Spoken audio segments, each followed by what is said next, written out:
आंखें बड़ी करते हुए उन दो लोगों को देख रही थी जो पीछे की सीट पर बैठे हुए थे।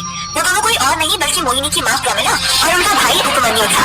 उस वक्त मोहिनी के दिमाग में भी ख्याल आ रहे थे कि या तो उन दोनों पर चिल्ला उठेगी या फिर वो उस कार से बाहर निकल जाएगी। ये सब सोचते हुए मोहिनी ने कहा, माँ आप दोनों यहाँ क्या कर रहे हैं? आपको पता है ना कि मैं कोई पिकनिक के लिए नहीं जा रही हूँ। राजीव आप दोनों को लेकर आया है।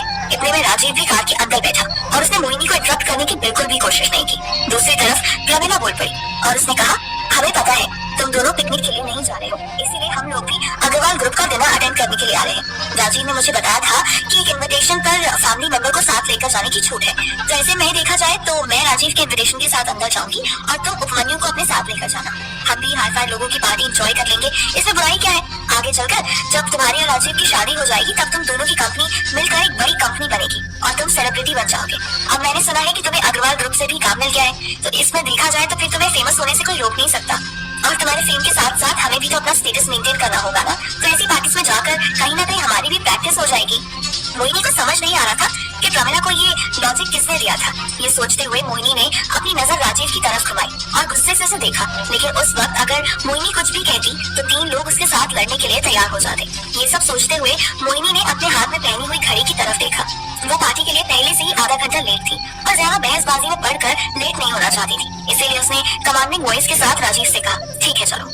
मोहिनी के इतनी आसानी से मान जाने के बाद प्रमिला ने अपनी गर्दन उपमन्यु की तरफ घुमाई और मुस्कुराते हुए अपना हाथ हवा में उठाया।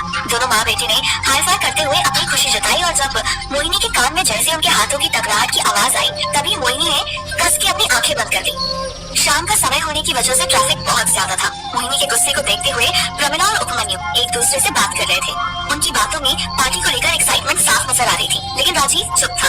अकेले 1.5 घंटे में कार धौलाकुआं पहुंच गई थी। ताज होटल के बाहर गार्ड ने सबसे पहले राजीव का इनविटेशन देखा और कार को अंदर आने दिया। थोड़ा आगे बढ़ते ही एक और आदमी सभी की कार को पार्क करने के लिए वहाँ खड़ा था। राजीव ने पीछे की तरफ झुकते हुए प्रमिला से कहा, आप लोग कार से उतर जाइए। पहले प्रमिला और उपमन्यु बाहर निकले और फिर राजीव ने अपनी कार की चाबी गार्ड के हाथ में रखते हुए उतरने से पहले मोहिनी की तरफ देखा और मोहिनी के हाथ में हाथ रखकर कहा, टेंशन मत लो, सब कुछ अच्छा ही होगा। इतनी बड़ी पार्टी में कोई ध्यान नहीं देने वाला है कि कौन किसके साथ आया है और कौन किसके साथ नहीं। मोहिनी ने फिर से गुस्से में राजीव की तरफ देखा और झटके से कार का दरवाजा खोलकर बाहर निकल गई। वैसे तो वहाँ मौजूद लोगों की सुंदरता में कोई कमी नहीं थी, लेकिन फिर भी जब मोहिनी बाहर निकली तो सबकी नजरें उसकी तरफ घूमी और आसपास के लोगों के जहन में एक ही बात आई कि ये कौन है। हालांकि हाई फाई सोसाइटी में किसी एक को इज्जत देना लोग अपनी शान के खिलाफ समझते थे, इसीलिए सबने यही सोचा कि एक बार मोहिनी पार्टी हॉल तक पहुँच जाए तो उसके बाद उसके साथ बातचीत करके उसके बारे में जानने की कोशिश करेंगे। साथ ही मोहिनी के पहनावे को देखकर गार्ड भी उसके साथ अच्छी तरह से पेश आते हुए बोला, नाम आप इस तरफ से चलिए। इतना सुनते ही मोहिनी ने बिना पीछे गार्ड के बताए हुए डायरेक्शन की तरफ कदम बढ़ा दिए, लेकिन जब उसके पीछे पीछे प्रमिला ने आगे बढ़ने की कोशिश की तो गार्ड ने उसे रोका और सीधा जाने के लिए कहा। इससे पहले कि प्रमिला आवाज लगाकर कहती कि वो मेरी बेटी है, तभी राजीव ने प्रमिला के कंधे पर हाथ रखा और कहा, आंटी टेंशन लेने की जरूरत नहीं है, सब लोग एक ही जगह जा रहे हैं। ये सुनते ही प्रमिला ने एक लंबी सांस ली और सीधा आगे बढ़ गई। उसने देखा कि आगे जाकर काफी लंबी लाइन लगी हुई थी और एंट्रेंस पर लगभग 10 से 12 गार्ड्स थे जो एक एक करके इनविटेशन कार्ड चेक कर रहे थे। वहाँ पर ऐसा लग रहा था जैसे वो गुस्सैल गार्ड बिना कार्ड के वहाँ तक आए इंसान को सीधा बाहर उठाकर फेंक देंगे। उनके चेहरे साफ बता रहे थे कि उनको इस बात से कोई फर्क नहीं पड़ता कि किसका स्टेटस कितना बड़ा है। ये सब देखते हुए प्रमिला लाइन में लगे हुए कभी पीछे मुड़ती तो कभी आगे की लाइन में खड़े लोगों को गिनने लगती। उसे जल्द से जल्द अंदर जाना था। उसके मन में एक ही ख्याल घूम रहा था कि आखिर अंदर किस तरह की सजावट की गई होगी, क्या पार्टी फिल्मों की जैसी होगी। वैसे तो प्रमिला ने अपनी शादी के बाद कई सारी पार्टीज देखी थी, पर वो ताज होटल पहली बार आ रही थी। इतने में प्रमिला ने जब अपनी सारी काउंटिंग पूरी कर ली और इमेजिनेशन के घोड़े दौड़ाकर थका गया तब वो पीछे पलटकर राजीव से कहने लगी, राजीव जब तुम मेरी बेटी से शादी करोगे तब अपनी शादी की पार्टी कुछ ऐसी ही रखना और वहाँ पर भी ऐसे ही गार्ड्स को खड़े करना ताकि कोई बाहर से आकर पार्टी में न घुस पाए। उस वक्त तो राजीव ने हामी भरी, लेकिन जैसे ही प्रमिला ने अपनी नजर आगे की तरफ घुमाई तभी राजीव ने अपनी आंखें गोल घुमाकर मन ही मन सोचा, आंटी ना आपकी शक्ल ठीक है और ना ही सूरत और ना ही आप ढंग से बात कर पाती है। कभी कभी तो समझ नहीं आता कि आपने मोहिनी को अस्पताल में बदल तो नहीं दिया था और इतनी बहकी बहकी बातें आप कैसे कर देती है। आपको क्या लगता है अगर शादी में ऐसी चेकिंग रखा होगा तो क्या मेरे रिलेटिव्स और शादी को अटेंड करने के लिए आएंगे? वो तो दरवाजे से ही वापस लौट जाएंगे। राजीव अपने मन में इस बात को खत्म कर पाता तभी एक बार और प्रमिला ने पीछे देखा और कहा, राजीव बेटा तुमने कुछ कहा क्या? लो अब ये अंतर्यामी भी हो गई। अपने मन में इतना दोहराकर राजीव ने मुस्कुराते हुए नाम में सर हिला दिया। तभी प्रमिला यहाँ वहाँ देखकर अपना नंबर आने तक टाइम पास करने के बारे में सोचने लगी। उसने सबके पहनावे को सर से लेकर पैर तक देखा और साथ ही मेकअप भी ऑब्जर्व करने लगी। उसने अपने मन में कई सारे ब्रांड्स काउंट किए। इस वक्त उसे अपनी किटी पार्टी की औरतें याद आ रही थी। उसके साथ वहाँ खड़े होकर गॉसिप कर सकती थी, क्योंकि प्रमिला का मन कुछ इसी तरह का एंटरटेनमेंट ढूंढ रहा था। इतने में अचानक प्रमिला ने कुछ ऐसी चीजें देखी, इसके बाद उसे अपनी आंखों पर भरोसा ही नहीं हुआ। उसने जोर से आंखें बंद की और मन ही मन कहा, ये क्या, ये यहाँ कैसे हो सकता है? मैं जरूर कोई सपना देख रही हूँ। इतना कहकर प्रमिला ने जब आंखें खोली तो देखा कि अधीर उसके ठीक दाएं तरफ खड़ा अपनी गर्दन को मलते हुए अंगड़ाई ले रहा था। उसे देखकर ऐसा लग रहा था कि वो अभी अभी बिस्तर से उठकर आया हो। कुछ ही देर बाद प्रमिला ने देखा कि उसने सीधा एंट्रेंस गेट की तरफ देखा और चलकर अंदर की तरफ जाने लगा। उसने ब्लू कलर की शर्ट और ब्लू कलर का पजामा पहना हुआ था। ऐसा लग रहा था जैसे वो उसका नाइट गाउन हो और उसके बाल बिखरे हुए थे। आंखें अब भी हल्की फुल्की नींद में नजर आ रही थी। इससे पहले कि प्रमिला अपने मन में उसे कोसते हुए कह पाती, भिखारी कहीं का, तब उसने देखा कि वो कॉन्फिडेंस के साथ चलते हुए बिना किसी लाइन को फॉलो करते हुए एंट्री गेट के पास पहुंच चुका था और उसे किसी ने नहीं रोका। साथ ही ऐसा लग रहा था जैसे गार्ड ने उसे देखा ही नहीं, वो उनके लिए मिस्टर इंडिया बन गया हो। कुछ देर के लिए प्रमिला अपने आप को यही समझाती रही कि जरूर कोई हमशक्ल होगा, क्योंकि जो आदमी उसकी बेटी से पैसे मांगकर अपना दिन चलाता था, वो इतने बड़े होटल में इतने कॉन्फिडेंस के साथ कैसे घूम सकता था? यही बात उसके दिमाग में घूम रही थी। लेकिन वहाँ पर सिर्फ एक प्रमिला ही नहीं थी जो इस बात से हैरान थी। हालांकि उपमन्यु तो लाइन में लगकर भी अपने गेम में बिजी था, लेकिन राजीव की आंखें खुली थी और राजीव प्रमिला के ठीक पीछे खड़ा था। कुछ देर बाद अपने आप को संभालते हुए प्रमिला ने शक भरी आवाज में पीछे देखकर राजीव से पूछा, क्या यहाँ पर खड़े ये गार्ड्स सबका इनविटेशन कार्ड चेक नहीं करते? प्रमिला की बात सुनते ही राजीव ने तुरंत जवाब देते हुए हाँ कहा। ऐसा लग रहा था जैसे वो भी किसी नींद में उठा हो और उसने एक बार फिर से प्रमिला का पूछा हुआ सवाल अपने दिमाग में दोहराया और खोए हुए अंदाज में जवाब देते हुए कहा, आप देख तो रही हैं कि सबकी चेकिंग हो रही है। प्रमिला ने कहा, हाँ मैं देख पा रही हूँ सबकी चेकिंग हो रही है, लेकिन वो आदमी अंदर बिना चेक किए कैसे गया? क्या उस भिखारी को भी अग्रवाल ग्रुप ने इनवाइट किया है या फिर मैं कोई सपना देख रही हूँ? वैसे इस वक्त राजीव के दिमाग में भी ठीक ऐसा ही कोई सवाल उठ रहा था। उसके पास प्रमिला की बात का कोई जवाब नहीं था। जब उसने एक नजर पीछे घूमकर देखा तो उपमन्यु अपना गेम खेलते हुए खुद में बड़बड़ा रहा था। अब राजीव अपने मन में उठ रहे सवाल को प्रमिला के अलावा और किसी से कंफर्म नहीं कर सकता था। उस वक्त राजीव और प्रमिला दोनों के दिमाग के खोए दौड़ रहे थे, लेकिन उन्हें कुछ समझ नहीं आ रहा था। दूसरी तरफ मोहिनी ने भी अधीर को अंदर जाते हुए देखा था, लेकिन मोहिनी को ये देखकर सुकून महसूस हुआ। उसे लगने लगा कि जरूर यहाँ अधीर को कोई रहने के ठिकाने के साथ साथ कोई जॉब मिल गई होगी, इसीलिए वो इतनी आसानी से अंदर जा पाया। इतना सोचते हुए मोहिनी ने भगवान को धन्यवाद किया। तभी अचानक उसके कानों में एक आवाज आई, मोहिनी इधर आओ। मोहिनी जहाँ खड़ी थी उसके ठीक बगल वाली लाइन में कुछ पीछे से ये आवाज आ रही थी। जब मोहिनी ने देखने की कोशिश की तो ये आवाज प्रमिला की थी। मोहिनी प्रमिला के इस बिहेवियर को देखकर शर्मिंदगी महसूस कर रही थी, लेकिन प्रमिला अपनी हरकतों से बाज आने के लिए तैयार ही नहीं थी। आखिरकार मोहिनी को लाइन छोड़कर प्रमिला के पास जाना पड़ा। जब वो प्रमिला के आगे आकर खड़ी हुई तो प्रमिला ने कहा, तुम अकेली वहाँ क्यों चली गई? मुझे भी साथ लेकर जाना चाहिए था ना। वैसे भी मेरी एंट्री तुम्हारे इनविटेशन कार्ड के थ्रू होने वाली है। इतना कहकर एक बार के लिए प्रमिला चुप हो गई और फिर उसने खुसफुसाते हुए अंदाज में कहा, क्या तुमने उसे देखा? वो बिना किसी को अपना इनविटेशन कार्ड दिखाए सीधा अंदर घुस गया। समझ नहीं आ रहा ये कैसे रूल्स हैं? उस भिखारी को कैसे अंदर आने जाने दिया? मोहिनी ने पीछे पलटकर अपने होठों में हाथ लगाया और प्रमिला से कहा, शायद अधीर को यहाँ जॉब मिल गई है और वो यहाँ काम करता है। ऐसे में स्टाफ को बार बार आईडी चेक करवाने की जरूरत नहीं पड़ती। कॉमन सेंस है, माँ थोड़ा सा दिमाग लगाओ। मोहिनी की बातें राजीव के कानों तक पहुंच पा रही थी। तभी राजीव के कलेजे को भी ठंडक महसूस हुई। वैसे भी राजीव और प्रमिला के लिए अधीर एक सिक्योरिटी गार्ड से ज्यादा कुछ नहीं हो सकता था। फिर भी प्रमिला कहती है, लेकिन मोहिनी एक नौकर फ्रंट डोर से कैसे जा सकता है, वो भी वीवीआईपी गेस्ट के सामने? मोहिनी ने अपनी माँ की बात को नजरअंदाज किया और सामने देखा। आगे सिर्फ 2 लोग बचे हुए थे जिन्हें अपना इनविटेशन कार्ड चेक करवाना था। उनके चेक करवाते ही मोहिनी का नंबर आया। मोहिनी ने अपने चेहरे पर मुस्कुराहट रखते हुए अपना इनविटेशन कार्ड गार्ड के हाथ में दिया और अपनी माँ के कंधे पर हाथ रख के गार्ड से कहा, ये मेरे साथ है। क्या होगा जब प्रमिला पहली बार अधीर का नया रूप देखेगी? क्या प्रमिला की वजह से इस पार्टी में मोहिनी को शर्मिंदा होना पड़ेगा? क्या सच्चाई पता चलते ही राजीव उसे एक्सेप्ट कर पाएगा? तो दोस्तों, आपके नौकरों को भी अंदर आने की इजाजत दी है आपने, ये बात ठीक नहीं है। रिसेप्शनिस्ट ने गौर से प्रमिला की बात को सुना और उसके बाद अपनी मुस्कुराहट पर कोई बदलाव न लाते हुए कुछ कहती इससे पहले प्रमिला और रिसेप्शनिस्ट के ठीक बीच में आते हुए अग्रवाल ग्रुप की फ्लोर मैनेजर ने कहा, मैडम यहाँ पर काम करने वाले एम्प्लॉयज को हम नौकर नहीं कहते और अगर आपको स्टाफ की इस गेट से एंट्री होने की कोई प्रॉब्लम है तो हम उसमें आपकी कोई मदद नहीं कर पाएंगे। बस इतना कह सकते हैं कि अगर आप हमारी सर्विसेज से खुश नहीं है तो आप वापस जा सकती हैं। Thank you. फ्लोर मैनेजर की बात को सुनकर प्रमिला भड़क उठी और उसे चुप कराना मुश्किल हो गया। मोहिनी को पता था कि हो ना हो प्रमिला आगे जाकर उसको शर्मिंदा जरूर करेगी, इसीलिए कुछ देर तक मोहिनी ने अपनी माँ को चुप करने की पूरी कोशिश की, लेकिन जब वो थक गई तो उसने हाथ बांधे और किनारे खड़ी हो गई। इधर राजीव प्रमिला को इस तरह देखकर हैरान था। उसे सोचा भी नहीं था कि प्रमिला इतनी बड़ी जगह पर आने के बाद भी अपना देहातीपन छोड़ेगी नहीं। इससे पहले कि प्रमिला पूरा ताज होटल अपने सर पे उठा लेती, तभी उसकी नजर सामने पड़ी और वो चुप हो गई। साथ ही उसने पलटकर राजीव की तरफ देखा। राजीव प्रमिला को हैरान देखकर कुछ देर तक सोचने लगा। तभी प्रमिला ने कहा, तुमने कहा था तुम्हारी फैमिली से कोई नहीं आने वाला। राजीव प्रमिला की बात का जवाब देता, तभी उसकी नजर भी सामने पड़ी। उसने देखा कि उसका बाप संजय भारद्वाज उससे कुछ ही दूरी पर खड़ा था। वो काफी थका हुआ लग रहा था और उसकी शक्ल पे 12 बजे हुए थे। अपने आप की हालत को देखकर राजीव तुरंत तेज चाल से संजय के पास गया और उसने पूछा, क्या हुआ पापा, तबीयत तो ठीक है ना, आप इतने वीक क्यों लग रहे हैं? संजय ने नजर उठाकर चारों तरफ देखा। जैसे ही उसकी नजर फ्लोर मैनेजर से टकराई, तभी उसने राजीव से कहा, बेटा अब मोहिनी एंटरप्राइजेस के शेयर हमारे हाथ में नहीं है। अग्रवाल ग्रुप का कहना है कि हमने इलीगल तरीके से मोहिनी एंटरप्राइजेस के शेयर खरीदे थे, जिसके कारण मुझे लगभग 4 पन्ने का अपॉलजी लेटर लिखना पड़ा और शेयर भी वापस करने पड़े। ये सुनते ही राजीव हैरान हो गया, लेकिन उस वक्त वो उस बात पर कोई रिएक्ट नहीं कर सकता था।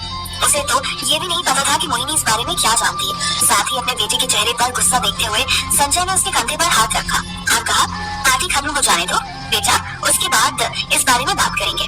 राजीव अपने बाप को बहुत अच्छी तरह से जानता था। संजय ने कभी किसी के सामने बेमतलब के घुटने नहीं टेके थे। अगर आज वो हार मानता है तो इसका मतलब अग्रवाल ग्रुप जरूर उसके साथ बहुत सख्ती से पेश आएगा। ये सोचते हुए राजीव ने एक नजर अपने पापा को गौर से देखा और फिर लंबी सांस लेते हुए हामी भरी। दोनों बाप बेटों की बातें इतने धीमे स्वर में चल रही थी कि सामने खड़ी मोहिनी, प्रमिला और उपमन्यु को बिल्कुल भी आवाज नहीं आई। तभी प्रमिला ने हैरत नजर से फ्लोर मैनेजर की तरफ देखा और मोहिनी के करीब जाकर कहा, लगता है कुछ तो गड़बड़ हुई है, वरना ये ऐसी बातें नहीं करते। मोहिनी गुस्से में अपनी माँ से कहती है, इस कंपनी ने मुझे बहुत बड़ा काम दिया है माँ, इसीलिए दूसरों के मामले में टांग मत डालो और चुपचाप पार्टी एंजॉय करो और निकलो यहाँ से। प्रमिला ने अपनी बेटी को सर से पैर तक देखा और कहा, तुम्हारी तमीज कहाँ गई है बेटा, अपनी माँ से ऐसी बातें करते हैं क्या? प्रमिला की बात सुनकर मोहिनी ने अपनी आंखें गोल घुमाई। तभी प्रमिला राजीव की तरफ बढ़ने लगी। मोहिनी उसे रोकना चाहती थी, लेकिन प्रमिला तेज चाल से चल रही थी। दूसरी तरफ राजीव अपने बाप संजय भारद्वाज से कहता है, मैं जानता हूँ कि आप मोहिनी कॉर्पोरेशन के शेयर हाथ से चले जाने की वजह से परेशान हैं, लेकिन मेरे पास उसके लिए बहुत अच्छा प्लान है। आप टेंशन मत लीजिए, वो शेयर कैसे गए हैं वैसे वापस भी आ जाएंगे। अपने बेटे को इतने कॉन्फिडेंस में देखकर संजय ने उसके कंधे पर हाथ रखा। इससे पहले कि राजीव अपनी बात को आगे बढ़ाते हुए कुछ कह पाता, तभी उसकी नजर प्रमिला पर पड़ी और राजीव ने कहा, इनसे मिलिए पापा, ये है प्रमिला चड्ढा, मोहिनी चड्ढा की माँ और मेरी होने वाली सास। अपने बेटे का कॉन्फिडेंस और उसकी बातें सुनने के बाद संजय की जान में जान आई और उसे लगने लगा कि भारद्वाज ग्रुप का लीडर बनने के लिए उसका बेटा पूरी तरह से तैयार है। इतना सोचते हुए संजय ने पहले प्रमिला से हेलो कहा और फिर अपने बेटे की पीठ थपथपाते हुए प्रमिला को आगे चलने का इशारा करते हुए अपने बेटे के साथ पार्टी हॉल की तरफ चला गया। मोहिनी उन दोनों के हाव भाव से समझ पा रही थी कि उनके बीच में क्या बात हुई होगी, लेकिन यहाँ उपमन्यु उसके बगल में खड़ा अभी भी अपने गेम में व्यस्त था। तभी मोहिनी ने उपमन्यु के हाथ से फोन छीना और अपने पर्स में रखते हुए कहा, गेम खेलना था तो घर पे ही रहता। उपमन्यु एक बार के लिए अपनी बहन पर चिल्लाना चाहता था, लेकिन जब उसने आसपास का माहौल देखा तो अपनी जुबान दांतों तले दबा दी। एक तरफ धीरे धीरे सभी मेहमान पार्टी हॉल की तरफ जाने लगे। दूसरी तरफ अपनी बालकनी से पार्टी हॉल की तरफ देख रही नताशा दूसरी तरफ पलटी और उसने अधीर से कहा, सारे मेहमान आ गए हैं और तुम यहाँ ऐसे बैठी हो जैसे आज ही सारे ऑफिस का काम खत्म कर दोगे। क्या मैं जान सकती हूँ इतनी सुबह सुबह नाइट गाउन में तुम्हें ऑफिस जाकर वहाँ के डॉक्यूमेंट्स लाने की क्या जरूरत थी? क्या तुम्हें मुझ पर भरोसा नहीं है? नताशा की कही इस आखिरी बात ने अधीर का ध्यान अपनी तरफ खींचा और अधीर ने उसकी तरफ देखकर कहा, घर पर लोग तुम्हें लेकर क्या सोचते हैं वो मुझे नहीं मालूम, लेकिन तुम मेरी बहन हो, ये बात अपने दिमाग में बैठा लो और ऐसी बात आज के बाद अपने मुंह से मत निकालना। नताशा करीब आई और उसने अपने दोनों हाथ अधीर के कंधे पर रखे और उसे गले लगाते हुए कहा, मैं तुम्हारी बात मानने के लिए तैयार हूँ। अब तुम भी उठो और अपना कीमती सूट पहनो। जिस हालत में तुम यहाँ बैठकर काम कर रहे हो उसे देखकर ये लग रहा है कि तुमने 2 दिन से अपनी अंडरवियर भी चेंज नहीं की है। ये सुनते ही अधीर ने एक बार और गुस्से से नताशा की तरफ देखा और नताशा उसके चेहरे के भाव देखकर जोर जोर से हंसने लगी। वैसे तो अधीर नताशा के लिए उसका भाई था, लेकिन इस वक्त वो अपने बच्चों की तरह उसे संभालने की कोशिश कर रही थी। नताशा की सारी बातें और मजाक सुनने के बाद अधीर ने कहा, मैं तैयार होने से पहले खुली हवा में सांस लेना चाहता हूँ, क्योंकि मुझे पता है एक बार जब दुनिया को ये पता चल जाएगा कि अधीर सिर्फ अधीर नहीं बल्कि अधीर अग्रवाल है, तब जिंदगी इतनी आसान नहीं रहेगी। ये कहकर अधीर दरवाजे के पास गया और उसने दरवाजा खोलकर गैलरी की तरफ चलना शुरू कर दिया। एक तरफ अधीर गार्डन की ओर जा रहा था और दूसरी तरफ वॉशरूम घूमते हुए उपमन्यु गैलरी की दूसरी तरफ से चला जा रहा था। अचानक से दोनों एक दूसरे से टकराए और उपमन्यु नीचे गिर गया। अधीर ने उपमन्यु को देखा और अपना हाथ आगे बढ़ाते हुए उसे उठने के लिए कहा। उपमन्यु ने हैरानी से अधीर का हाथ पकड़ा और उठकर खड़ा हुआ। एक पल के लिए ऐसा लग रहा था जैसे उपमन्यु ने भूत देख लिया हो। उसके चेहरे का रंग पीला पड़ गया था और उसे समझ ही नहीं आ रहा था कि अधीर क्या कर रहा है। तभी उपमन्यु को याद आया कि अधीर ने उसे बताया था कि राजीव ने उसका काम खत्म करने के बदले उसे 10 लाख रुपए दिए थे। अब उपमन्यु ने आगे दिमाग में अधीर की वहाँ होने की वजह अच्छी तरह से बिठा ली थी। तभी अपने चेहरे पर मुस्कुराहट लाते हुए उपमन्यु ने कहा, इसका मतलब तुम राजीव से मिले उन 10 लाख का बेहतर इस्तेमाल कर रहे हो। अधीर मुस्कुराया और उसने कहा, पहले 3 सालों में तुमने मुझे कितना भी परेशान क्यों न किया हो, लेकिन आज मैं कह सकता हूँ कि तुमसे बेहतर मुझे कोई नहीं समझ सकता। जब अधीर ने हंसते हुए ये बात कही तभी उपमन्यु ने एक बार और कुछ सोचा और फिर अधीर से पूछा, मैंने तो सुना था कि आज होटल ताज पूरा का पूरा अग्रवाल ग्रुप में बुक कर रखा है, फिर तुम्हें यह रूम कैसे मिला? वैसे तो उपमन्यु हमेशा ही बेवकूफियत भरी बातें करता था, लेकिन आज उसने पहली बार वाजिब सवाल पूछा था और उसके सवाल में तर्क था। तभी अधीर ने कहा, कभी कभी मेरे जैसे अनलकी लोग भी लकी निकलते हैं। दरअसल वो क्या है ना कि जिस कॉलेज में अग्रवाल ग्रुप का होने वाला नया लीडर पढ़ता था, उसी कॉलेज के बाहर मैं बूथ पॉलिश करता था। तभी एक अकेली गरीबी वाली दोस्ती हो गई और आज हम फिर से एक्सीडेंटली टकरा गए। उसी ने मुझे यहाँ पर रूम दिला दिया और मैं अपनी जिंदगी के मजे कर रहा हूँ। उपमन्यु कहता है, सही है बॉस, तुम तो रोडपति बनकर भी करोड़पति वाले मजे ले रहे हो और मुझे देखो। खैर छोड़ो, मैं तो बस यही कहूंगा कि पुराने गले सिक्कों को कचरे के डब्बे में डाल दिया। वैसे भी अब तुम मेरा जीजा नहीं रहे, तुमसे दुश्मनी करके मेरा क्या मतलब। और बाकी अगर तुम मुझे अपना दोस्त समझो तो मेरी तरफ से ऑफर हमेशा ओपन है।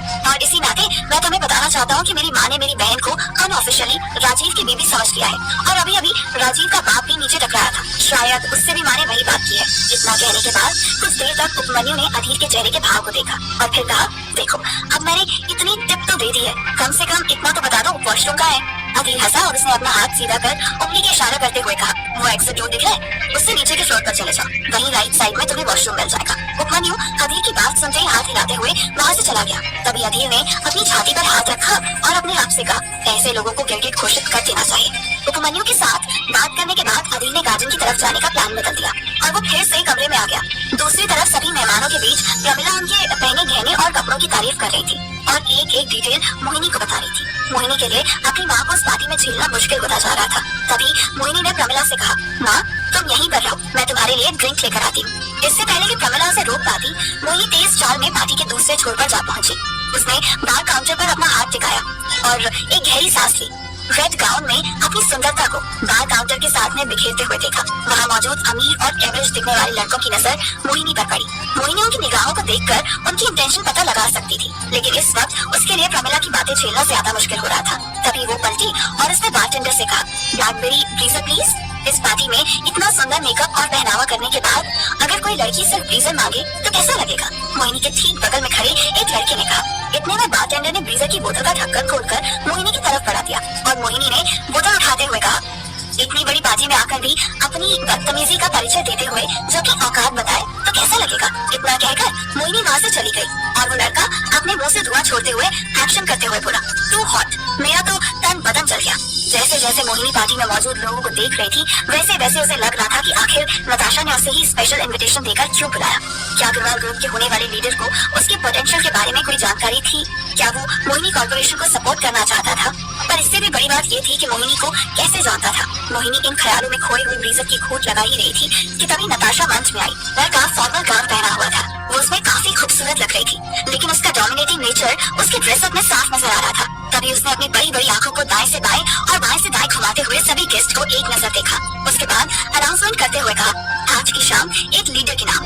हम सबको पता है कि आज हमारे यहाँ गैदरिंग करने का सिर्फ एक ही मकसद है, लेकिन हम अग्रवाल ग्रुप के नए लीडर को जान सके, इसीलिए मैं कहना चाहूंगी कि अग्रवाल ग्रुप के नए लीडर को अनाउंस करते हुए और मंच में बुलाते हुए मुझे बहुत खुशी हो रही है। So ladies and gentleman, please give big hand applause to new leader of Agarwal group, Adhir Agarwal. सभी लोग तालियों की गड़गड़ाहट करने लगे और सबके चेहरे पर खुशी थी, लेकिन सबकी ज्वेलरी और कपड़े देखते हुए जब प्रमिला ने ये नाम सुना तो वो पत्थर की तरह जम गई। उसे अपने कानों में भरोसा ही नहीं हो रहा था। उसने कहा, मेरे दिमाग में अधीर का नाम इतना बैठा है कि मैं जहाँ तहाँ यही सुन रही हूँ। जरूर मेरे कान खराब हो गए हैं। वैसे तो प्रमिला अपने मोहल्ले में दूसरों की बातों को सुनने के लिए सबसे ज्यादा फेमस थी। उसे अपने कामों में इतना भरोसा था कि वो दावे के साथ कह सकती थी कि वो दीवार के पार की बात भी गौर से सुन सकती थी, लेकिन इस बात पर वो बिलीव करने को तैयार नहीं थी। इसीलिए एक ही बात बड़बड़ाई जा रही थी, नहीं नहीं ये सच नहीं हो सकता। लेकिन वहाँ पर सिर्फ एक प्रमिला नहीं थी जिसे इस बात का धक्का लगा था। वैसे तो मोहिनी को भी समझ नहीं आ रहा था कि उसने जो सुना वो सच है या गलत। अग्रवाल ग्रुप का नया लीडर अधीर कैसे हो सकता है, या सिर्फ ये कोई और अधीर होगा? इतने में उसी भीड़ में कोने में बैठे उपमन्यु ने भी अधीर का नाम सुनने के बाद अपना गेम बीच में छोड़ दिया। साथ ही राजीव ने अपनी आंखों में सवालिया भाव लिए प्रमिला की तरफ देखा। वो पार्टी सबके लिए अब तक एक खुशनुमा थी, लेकिन अब प्रमिला, उपमन्यु और राजीव के लिए इसका मतलब बदल गया था। इतने में राजीव ने अपने आप से अपनी गर्दन रगड़ते हुए कहा, मैं भी क्या बेकार में परेशान हो रहा हूँ। इस दुनिया में एक नाम के कई लोग हो सकते हैं। इस बात को उसने एक बार नहीं बल्कि कई बार अपने दिमाग में दोहराया और फिर ये भी कहा कि अग्रवाल ग्रुप को क्या यही हो सकती थी, फिर नाम में कंजूसी क्यों करती? आज तक मैं जिस नाम से एक निकम्मे को जानता था, उसी नाम से एक अरबपति को भी जानूंगा। ये सोचते हुए राजीव बार बार अपने मन में एक ही बात दोहरा रहा था, वो अधीर नहीं बल्कि सेम नाम का कोई और इंसान होगा। इतने में सबकी नजर एक ही जगह गड़ी हुई थी कि कब कार्टून खुलेगा और वो इंसान दुनिया के सामने आएगा जिसका इंतजार हो रहा है। इतने में स्पॉटलाइट के द्वारा एक पाथ क्रिएट हुआ और कर्टन खुलते ही दो पैर उजाले में नजर आए। जैसे जैसे अधीर आगे बढ़ा, वैसे वैसे स्पॉटलाइट उसके पैरों में होते हुए उसके चेहरे तक बढ़ने लगी। लेकिन स्पॉटलाइट की गति इतनी धीमी थी कि राजीव को लग रहा था उसे हार्ट अटैक आ जाएगा। दूसरी तरफ मोहिनी सोच रही थी, अगर गलती से भी उसका एक्स हस्बैंड अधीर तो कितना बुरा लगेगा कि जिस इंसान को वो इतने सालों से एक कूड़ेदान की तरह ट्रीट कर रही थी, बड़ी कंपनी का मालिक निकला। वहीं प्रमिला अपनी छाती पर हाथ लगाए खड़ी गौर से लाइट को देख रही थी और यही सोच रही थी कि लाइट इतनी धीमी गति से क्यों चल रही है। साथ ही नताशा अपने अनाउंसमेंट को जारी रखते हुए कहती है, आखिर सबका इंतजार खत्म हुआ। मैं पहले ही यहाँ मौजूद सभी लड़कियों को कह देती हूँ कि दिल थाम कर रखिए, क्योंकि आपका दिल आपके हाथ में जाने वाला है। और ऐसा इसीलिए नहीं होगा कि अग्रवाल ग्रुप का लीडर हैंडसम है, बल्कि इसीलिए होगा कि ये शख्स हैंडसम होने के साथ साथ जवान है, जिसके पास बेशुमार दौलत है और वो दुनिया को जीतने की काबिलियत रखता है। आखिरकार वो चेहरा दुनिया के सामने आ गया, जिसे देखने के लिए सब बेसब्री से इंतजार कर रहे थे। लोगों ने एक बार और ताली बजाई, लेकिन मोहिनी को बहुत बड़ा धक्का लगा। उसके मुंह से आह निकल गई और वो अपने कदमों को संभाल नहीं पाई, इसीलिए बार काउंटर पर टिककर खड़ी हो गई। दूसरी तरफ उपमन्यु को लगने लगा कि उसे बिना पिए ही शराब चढ़ गई है, इसीलिए उसने अपने बगल में खड़े वेटर से कहा, जल्दी से एक गिलास पकड़ा, नहीं तो मैं यही खुदकुशी कर लूंगा। उपमन्यु ने अपने हाथ में गिलास लिया और एक घूंट में पूरा गिलास गटकते हुए अपनी माँ के बगल में गया और उसने अपनी माँ के कान में कहा, माँ, लगता है गेम खेलते खेलते मेरी आंखें खराब हो गई हैं, मुझे खुली आंखों से सपने दिख रहे हैं। उस वक्त प्रमिला को देखकर ऐसा लग रहा था कि वो इंच भर भी नहीं हिल पाएगी। यहाँ तक कि उसने तो अपनी सांस भी रोक ली थी, सिर्फ आंखें फाड़े सामने देख रही थी। लेकिन सबसे बड़ा धक्का तो राजीव को लगा था, जिसे वो डिलीवरी बॉय समझ रहा था। वो इतना बड़ा आदमी निकला, तभी उसने अपने पापा की तरफ देखा। संजय उसके सामने सर झुका रिया था। हालांकि संजय को अधीर के 3 साल की जर्नी की कोई नॉलेज नहीं थी, लेकिन राजीव कंपनी के साथ अपने लॉन्ग टर्म रिश्ते बनाने के बारे में सोच रहा था। उसने अनजाने में उस कंपनी के साथ लंबी दुश्मनी मोल ले ली थी। अब तो राजीव मन ही मन सोच रहा था कि वो घर से बाहर निकलकर हर भिखारी के पैर पड़ेगा, क्योंकि कोई भरोसा नहीं कि कब कौन सा भिखारी उठकर किस कंपनी का लीडर बन जाए। बार काउंटर पर इस तरह हताश निराश अपने शरीर को सहारा देकर खड़ी मोहिनी को देखकर बार टेंडर ने कहा, मैडम, आपकी तबीयत ठीक है? उसकी आवाज से तुरंत मोहिनी अपने शॉकिंग वर्ड से बाहर आई और उसने खुद को संभालने की कोशिश की। और यहाँ उपमन्यु बार बार प्रमिला से एक ही सवाल पूछ रहा था। जब प्रमिला ने काफी देर तक पलक भी नहीं झपकाई, तब उपमन्यु ने उसके कंधे पर हाथ रखा और उसे हिलाते हुए वापस लाने की कोशिश की। प्रमिला तुरंत जोर से चिल्लाई। तभी उपमन्यु ने प्रमिला के मुंह पर हाथ रखकर कहा, अब तो जो होना था हो चुका है, उस पर शोक मनाने से क्या फायदा। इसीलिए कहते हैं ना, लोग अच्छा करोगे तो अच्छा ही पाओगे। अब हमने तो अच्छे कर्म किए नहीं है जो हमें इस बदलाव से कुछ अच्छा मिल पाए। उपमन्यु के शब्दों ने प्रमिला को वो सारे दिन याद दिला दिए जब प्रमिला ने अधीर के साथ ज्यादती की थी। इतने में अधीर ने नताशा के हाथ से माइक लिया और सभी मेहमानों को वहाँ आने के लिए धन्यवाद कहते हुए ये अनाउंस किया कि आने वाले समय में अधीर नए और छोटे बिजनेसमैन को भी काम देने के बारे में सोचेगा। और इस बारे में अधीर ने पहले ही एक अच्छी रिसर्च की हुई है और कुछ इन्वेस्टमेंट प्लान भी बनाए हैं, जिसका बजट लगभग 500 करोड़ के आसपास है। अधीर की अनाउंसमेंट सुनने के बाद सबने फिर से तालियां बजाई और अधीर ने मेहमानों को डिनर एंजॉय करने के लिए कहा और खुद नताशा के साथ मंच के नीचे उतर गया। भले ही अधीर का ओहदा अब काफी बड़ा हो चुका था, लेकिन फिर भी उसने सभी मेहमानों को ग्रीट किया और उनके पास जाकर उनके हालचाल पूछा। जब अधीर ऐसा कर रहा था तो राजीव अपना मुंह छुपाए यहाँ से वहाँ घूम रहा था और उसने अधीर से बचने की काफी कोशिश की। साथ ही प्रमिला भी उसके पीछे पीछे खुद को अधीर से बचाने की कोशिश करने लगी। लेकिन मोहिनी पार्टी हॉल के अंत में एक बार काउंटर के पास ही खड़ी रही। उसे पता था कि जो गलतियाँ उसने की है उसका फल तो उसे ही भुगतना पड़ेगा। जब प्रमिला ने देखा कि अधीर अपने सभी मेहमानों से मिलने के बाद एक जगह खड़ा होकर नताशा से बात कर रहा है, तब वो पिछली रात के बारे में सोचने लगी जब उसने अधीर को अपनी पार्टी में बुलाया था और उसे बेइज्जत किया था। साथ ही वो अपने किए के लिए पछताने लगी और सोचने लगी कि अगर उसने अपनी बेटी को डिवोर्स लेने के लिए फोर्स नहीं किया होता तो आज वो खुद को शाबाशी दे रही होती। इतना सोचते हुए उसकी नजर राजीव पर पड़ी। राजीव उसे अब अधीर के सामने छोटा लगने लगा था। उस वक्त ये पछतावा प्रमिला और उपमन्यु दोनों के चेहरे पर दिख रहा था। हालांकि अधीर की नजर भी उन पर पड़ गई थी, लेकिन अधीर उनके पास जाकर खुद की बेइज्जती नहीं करवाना चाहता था। इसीलिए वो आगे बढ़ा और उसकी नजर बार काउंटर पर खड़ी मोहिनी पर पड़ी। उसने अपने कदम मोहिनी की तरफ मोड़ लिए। तब मोहिनी के दिल की धड़कन तेज हो गई थी। साथ ही मोहिनी उन सभी दिनों को याद करने लगी जब उसने अधीर से कहा था कि वो किसी काम का नहीं है, सड़क पर बैठा कुत्ता भी उससे ज्यादा बेहतर होता है। कम से कम होता तो है और अधीर को तो इतना भी नहीं आता। अब अपनी कही हुई आवाज मोहिनी के दिमाग में घूम रही थी और वो सोच रही थी कि अगर अधीर ने उसकी उन सब हरकतों का बदला लेने की कोशिश की तो वो क्या करेगी। लेकिन अधीर ने ऐसा कुछ नहीं किया। वो आगे बढ़ा और उसने वेटर की ट्रे से 2 ग्लास वाइन के उठाए और एक हाथ मोहिनी की तरफ बढ़ाते हुए कहा, मिस मोहिनी, पार्टी में आने के लिए बहुत बहुत धन्यवाद। जब अधीर ने इस तरह के फॉर्मल शब्दों का इस्तेमाल किया तब मोहिनी को एहसास हुआ कि उन दोनों के बीच में कितना बड़ा अंतर है। अधीर के ये शब्द उसे सुई की तरह चुभ रहे थे। कल तक वो अधीर की बीवी थी, लेकिन आज अधीर एक अरबपति था और वो एक छोटी सी कंपनी की मालकिन। इसके अलावा उनके बीच में कोई रिश्ता नहीं था।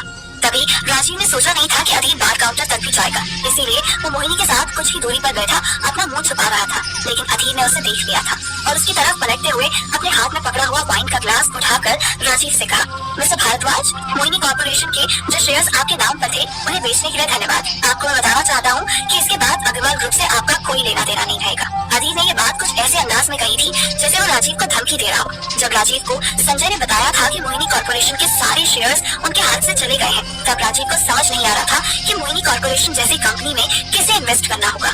लेकिन अब उसके लिए बात साफ हो गई थी और अधीर ने अपना पहला दाव भी खेल लिया था।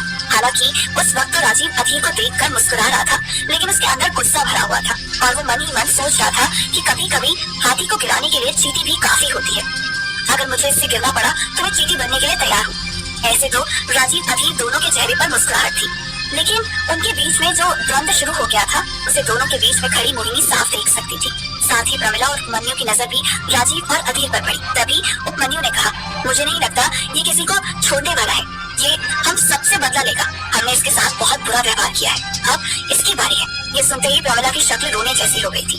क्या राजीव अधीर के सामने खड़ा वाइन के ग्लास से एक घूंट वाइन का पीने के बाद अधीर ने राजीव की आंखों में देखा और कहा, अब मोहिनी कॉर्पोरेशन पर तुम्हारा कोई जोर नहीं है और ना ही तुम्हारे उन बोर्ड मेंबर्स का जो तुम्हारे साथ साठगांठ बिठाकर उस कंपनी को हथियाना चाहते हैं। राजीव कहता है, एक डिलीवरी सर्विस देते हुए आपको नहीं लगता कि आपने कुछ ज्यादा ही ऑब्जर्व कर लिया? वैसे मैं सोच रहा हूँ कि कल सुबह से उठने के बाद अपने घर के सभी नौकरों के पैर पकड़ूं और उनसे माफी मांगू। वो क्या है ना कि अब मैं सब कुछ शक की निगाहों से ही देखूंगा। क्या पता कब मेरे घर का कौन सा नौकर करोड़पति निकल जाए और मुझे भी ऐसे ही पार्टी में इनवाइट करके शर्मिंदा करने की कोशिश करे। पहले तो राजीव ने अपने मन को समझा लिया था, वो ज्यादातर चुप ही रहेगा, लेकिन जब अधीर ने उसे 2-4 तंज कसे तो वो समझ गया कि अब उसे अग्रवाल ग्रुप से कोई बिजनेस नहीं मिलने वाला, इसीलिए वो बेफालतू में रिलेशनशिप बनाने का कोई मतलब नहीं है। फिर उसने अपनी जुबान खोल दी, लेकिन उसे नहीं पता था कि जुबान खोलने की कीमत उसे क्या चुकानी पड़ेगी। राजीव की पूरी बात सुनने के बाद अधीर हंसा और उसके जेब से अपना फोन निकाला। उसने फोन पर एक मैसेज टाइप करने के बाद उसने राजीव के कंधे पर हाथ रखते हुए कहा, भारद्वाज ग्रुप जिसके तुम मालिक बनने वाले हो, अब तक वो कंपनी तुम्हारे बाप के हाथ में है ना? इतना कहकर अधीर ने गौर से राजीव की आंखों में देखा। अधीर का ऐसा करना राजीव को बिल्कुल पसंद नहीं आ रहा था। उसने अधीर का हाथ झटका और कहा, तुम चाहे कितने बड़े आदमी क्यों ना बन जाओ, तुम्हें इस तरह मेरे कंधे पर हाथ रखने की इजाजत नहीं है। अधीर ने बड़े अदब के साथ कहा, अगर तुम संजय भारद्वाज के सचमुच जायज बेटे हो तो यहाँ आने से पहले तुम्हें कम से कम अपने बाप से बात कर लेनी चाहिए थी। लेकिन तुम्हारे बाप को अच्छी तरह से पता है जो बदतमीजी अभी अभी तुमने की है उसकी कीमत तुम्हें क्या चुकानी पड़ सकती है। राजीव कहता है, तुम्हारी खोखली धमकियों से डर नहीं लगता। एक रात में तुम अमीर बन गए, इसका मतलब ये नहीं है कि तुम्हारी खोपड़ी में दिमाग बड़ा हो गया है। वो तो उतना ही रहेगा ना जितना था। अधीर ने अपना हाथ उठाया और किसी को बुलाने का इशारा किया। कुछ ही देर बाद एक असिस्टेंट चेकबुक लेकर वहाँ पहुंची। अधीर ने कहा, जो अमाउंट तुम्हें बताया था तुमने फिल कर दिया ना? असिस्टेंट ने हामी भरी। तभी अधीर ने उसके हाथ से चेकबुक ली और पन्ने पलटते हुए साइन कर चेक फाड़कर राजीव के हाथ में रख दिया। राजीव देखकर हैरान हुआ और उसने कहा, ये क्या है? अधीर कहता है, मैंने कहा था ना ये बदतमीजी करने की कीमत चुकानी पड़ेगी। ये तुम्हारी कंपनी की नेटवर्थ है और आज से तुम ये समझ लो कि दिल्ली में कोई भारद्वाज ग्रुप नहीं है। अब उसका काम और नाम दोनों अग्रवाल ग्रुप के नाम से ही चलेगा। राजीव ने उस चेक में लिखी हुई रकम को देखा और उसने कहा, तुम्हें लगता है कि मैं इन चिल्लर पैसों में अपनी कंपनी बेच दूंगा? अधीर ने हाथ बांधे और कहा, नहीं तुम नहीं बेचोगे, पर मैं खरीद चुका हूँ। और हाँ, गलती से भी फिल्मों की तरह चेक फाड़ने की कोशिश मत करना, क्योंकि अगर तुमने ये चेक फाड़ा तो तुम्हारे हाथ में फूटी कौड़ी भी नहीं आएगी और तुम्हारी कंपनी मेरे नाम हो जाएगी। राजीव हंसा, तुम्हें क्या मैं पागल नजर आता हूँ? बिना मेरे सिग्नेचर या फिर बिना मेरे बाप के सिग्नेचर के मेरी कंपनी को तू हाथ भी नहीं लगा सकता।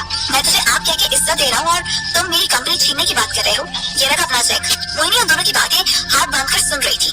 उसे ना तो राजीव की जीत से कोई लेना देना था और ना ही अधीर की। बस उसके मन में एक ही ग्लानि थी, उसने कभी भी अधीर के साथ अच्छा व्यवहार नहीं किया और उसके बाद भी अधीर उसको सपोर्ट करने के लिए तैयार था और उसकी कंपनी को इंडिपेंडेंट बनाने में उसने इतनी मदद की थी। एक तरफ मोहिनी अपने गिल्ट में उन दोनों की बातें सुन रही थी और दूसरी तरफ अधीर ने अपने हाथों को पीछे किया और धीमी आवाज में चालाकी भरी नजरों के साथ देखा।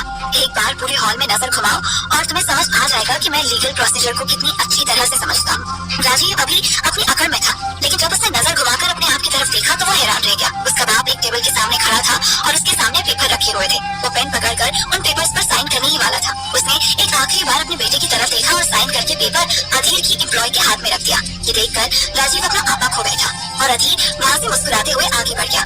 इतने में राजीव ने अपना चमड़े का जूता निकाला और अधीर की तरफ फेंकते हुए उसे मारने की कोशिश की, लेकिन इससे पहले कि उसका जूता अधीर पर टपकता तभी बाउंसर्स बीच में आए और उसने जूता कैच करके राजीव के सामने रख दिया और कहा, सर इस तरह की हरकत मत कीजिए, नहीं तो हमें मजबूरन आपको उठाकर बाहर फेंकना पड़ेगा। वैसे अधीर सर ने कहा है कि हम आपकी 2 गलतियां माफ कर दें। एक गलती आप पहले ही कर चुके हैं जब आपने अधीर सर के साथ बदतमीजी की, और दूसरी ये थी। राजीव ने खुद को हेल्पलेस महसूस किया। इसी बीच जब अधीर आगे बढ़ा तो उसने देखा कि किनारे में प्रमिला और उपमन्यु खड़े थे, लेकिन अधीर ने एक भी बार उनकी तरफ देखने की कोशिश तक नहीं की। उसके लिए वो दोनों कोई मायने नहीं रखते थे, ना तो उसे प्रमिला और उपमन्यु से कोई नफरत थी, ना ही कोई लगाव। इसीलिए वो आगे बढ़ा और उसने बाकी मेहमानों से बात करना शुरू कर दी, लेकिन वो उस हॉल से बाहर नहीं जा सकता था। अगले 2 घंटे तक राजीव ने बाहर रुककर खूब शराब पी और टाइम आते ही वो सीधा तेज चाल में दरवाजे से बाहर चला गया। संजय उसके पीछे पीछे दौड़ा चला जा रहा था और संजय ने पार्टी हॉल से बाहर जाते ही आवाज लगाकर राजीव को रोकते हुए कहा, इस तरह गुस्से में जाओगे तो और भी नुकसान होगा। राजीव पलटा और उसने कहा, नुकसान होने के लिए बचा ही क्या है, सब कुछ तो चला गया। आपने तो ऐसे साइन कर दिया जैसे आपको ये पूरा बिजनेस भीख में मिला हो, या फिर आपकी कनपटी पर बंदूक लगाकर किसी ने साइन करवा लिया हो। संजय हाथ बांधकर राजीव के ठीक सामने जाकर खड़ा हो गया और उसने कहा, तुम्हें क्या लगता है मैंने खुशी खुशी साइन कर लिया? और तुम्हें किसने बताया कि वहाँ पर कोई बंदूक लेकर खड़ा नहीं था? ये पार्टी नहीं है, पूरा होटल अग्रवाल ग्रुप ने बुक किया था।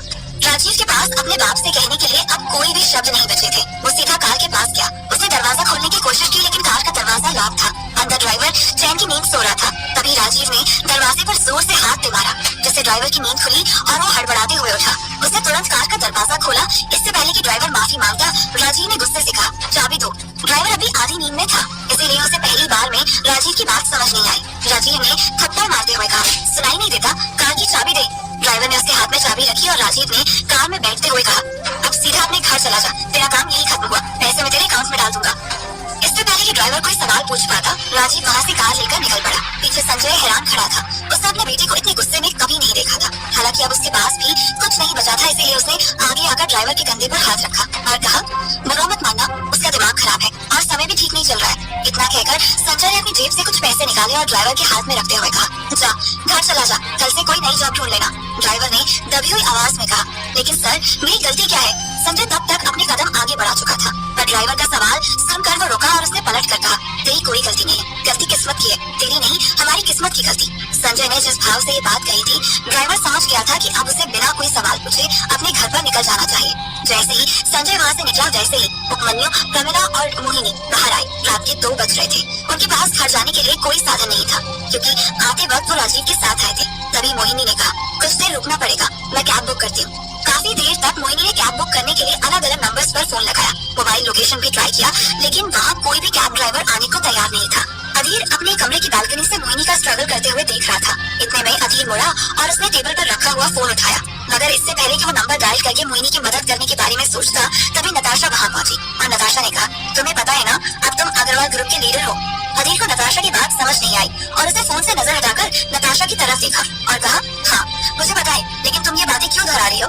नताशा कहती है, फिर तुम बार बार अपनी वाइफ की मदद करने में क्यों लग गए हो? तुम्हें पता है ना, इतने मेहमानों के बीच में अगर हमारी कार मोहिनी और उसके परिवार को घर छोड़ने गई तो लोगों को क्या लगेगा? भले ही कोई भी हमारा कुछ नहीं बिगाड़ सकता, लेकिन हमें भी अपनी रेपुटेशन का ध्यान रखना पड़ेगा। नताशा की बात सुनने के बाद अधीर ने फोन टेबल पर रख दिया। तभी नताशा ने आराम से बिस्तर पर बैठते हुए कहा, वैसे आज तुम्हारे ससुराल वालों को गम तो बहुत हुआ होगा। अगर उनकी बेटी का तुमसे तलाक नहीं हुआ होता तो आज वो अरबपति के रिश्तेदार कहलाते और तुम्हारी बीवी तो आज जरूर घर जाकर रोने वाली है। अधीर ने अपने फोन पर एक मैसेज टाइप किया और फिर फोन टेबल पर रखते हुए नताशा के बगल में गया। फिर अपने घुटनों को मलते हुए उसने नताशा की तरफ मुस्कुराते हुए देखा और कहा, देखो हमारा बचपन साथ में गुजरा है, इसीलिए तुम्हें मुझसे बहुत प्यार है और इन 3 सालों में तुमने मेरी चोरी छुपे जितनी बार भी मुझे देखा होगा, उतनी बार उन लोगों से ताने सुनते हुए ही देखा होगा। इसीलिए तुम्हारे दिमाग में सबके लिए एक परसेप्शन बन गया है। दरअसल तुम जैसी मोहिनी को समझती हो वो वैसी नहीं है। मेरे दिल में उसके लिए ना तो नफरत है और ना ही प्यार, क्योंकि मैं उसकी जिंदगी में एक अनवांटेड चीज की तरह था जिसे उसके ऊपर थोपा गया था। लेकिन उसने इस वजह से नाराजगी नहीं दिखाई, बल्कि मैं उसके घर में रहते हुए कुछ भी नहीं कर रहा था। मैंने कभी भी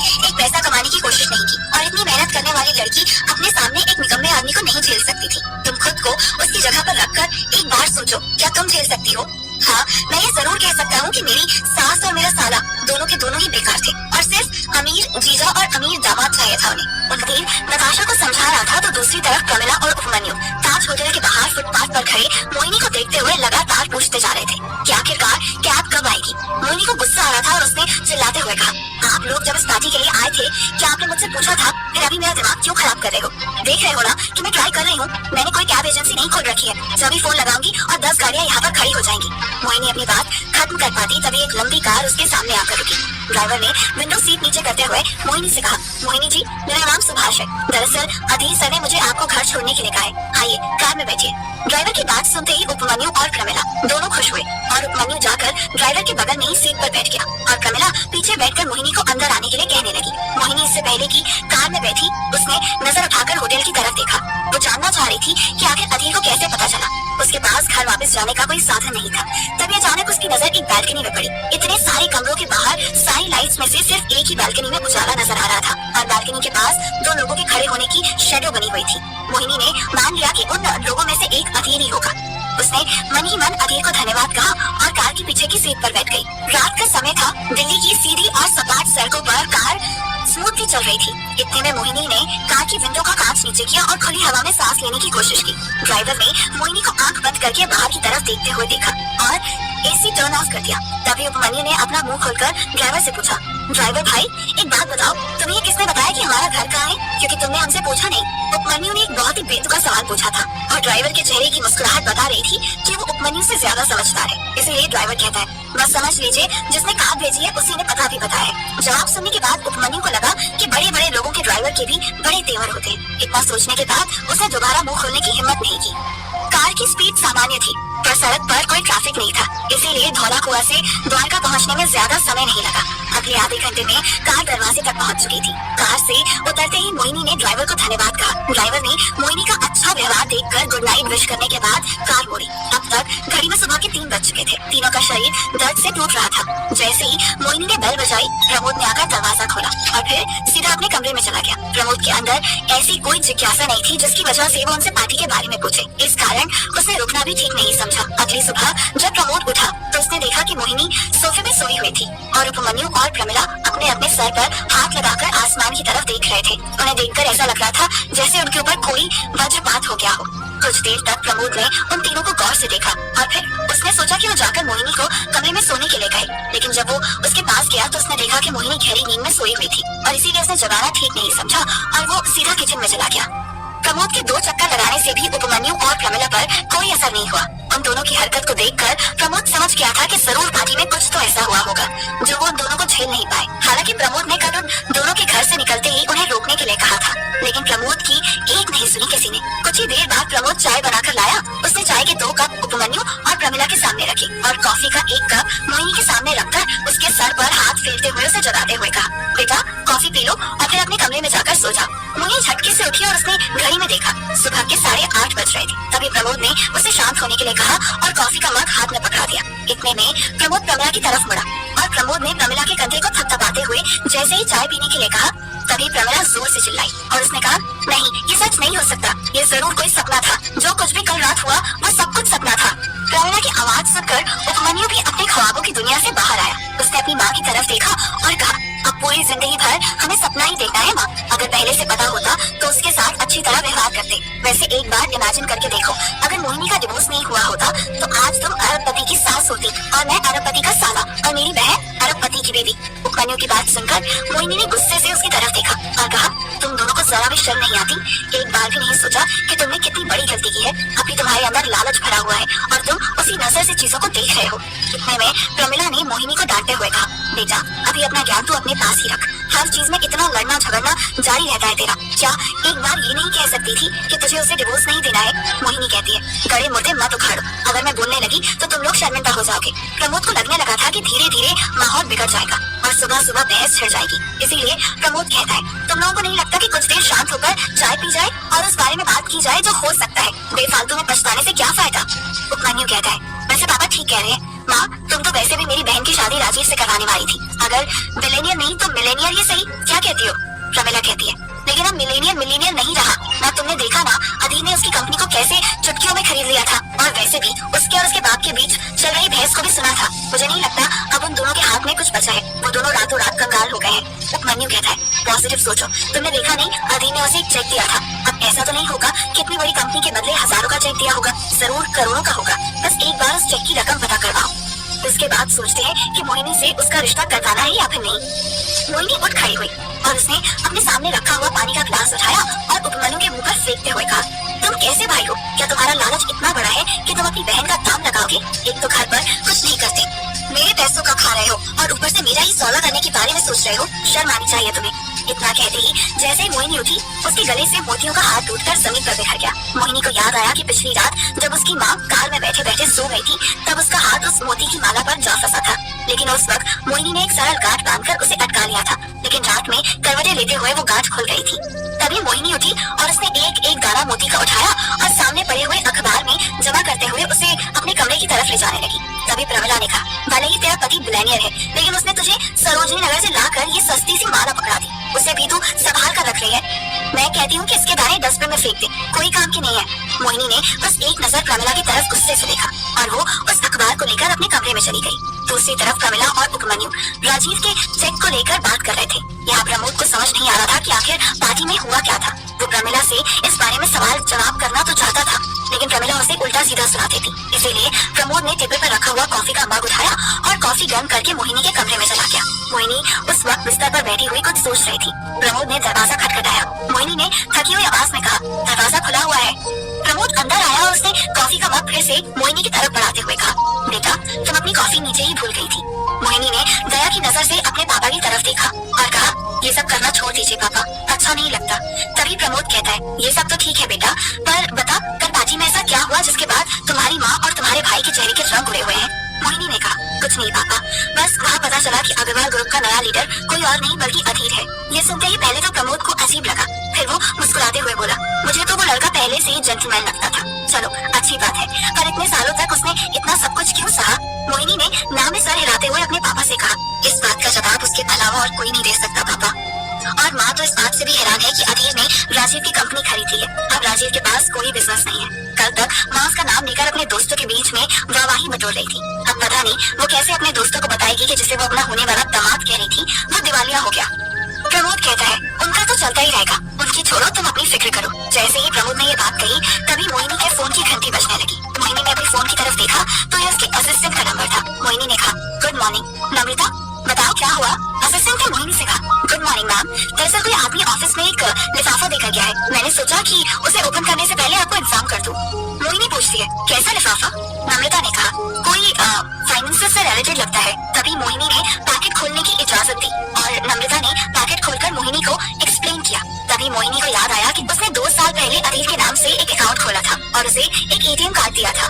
मोहिनी नहीं चाहती थी कि अधीर रोज उसके सामने हाथ फैलाए, इसीलिए वो उसकी पॉकेट मनी इस बैंक अकाउंट में डाल देती थी और उसे लगता था कि अधीर जरूरत पड़ने पर उस पॉकेट मनी को निकालकर अपना काम चलाता है। लेकिन आज ये लिफाफा किस चीज से रिलेटेड था, ये बात मोहिनी को समझ नहीं आई। इतने में मोहिनी के फोन पर एक नोटिफिकेशन टोन आया। मोहिनी ने देखा कि अधीर के इस अकाउंट का नोटिफिकेशन है। मोहिनी को अधीर पर तब भरोसा नहीं था, इसीलिए उसने उसके बैंक अकाउंट में अपना ही मोबाइल नंबर ऐड किया हुआ था। मोहिनी ने जब अकाउंट में बैलेंस देखा तो वो हैरान रह गई। उसमें एग्जैक्ट उतने ही पैसे थे जितने की मोहिनी ने उसे पॉकेट मनी के रूप में दिए थे। इसका मतलब अधीर ने जितने भी पैसे आज तक मोहिनी से लिए थे वो उसके वापस कर दिए थे। ये सब देखते हुए मोहिनी सोच रही थी कि आखिर अधीर ने ऐसा क्यों किया। क्या वो मोहिनी को शर्मिंदा करना चाहता है, क्योंकि वो पहले से ही मोहिनी को 100 करोड़ दे चुका था।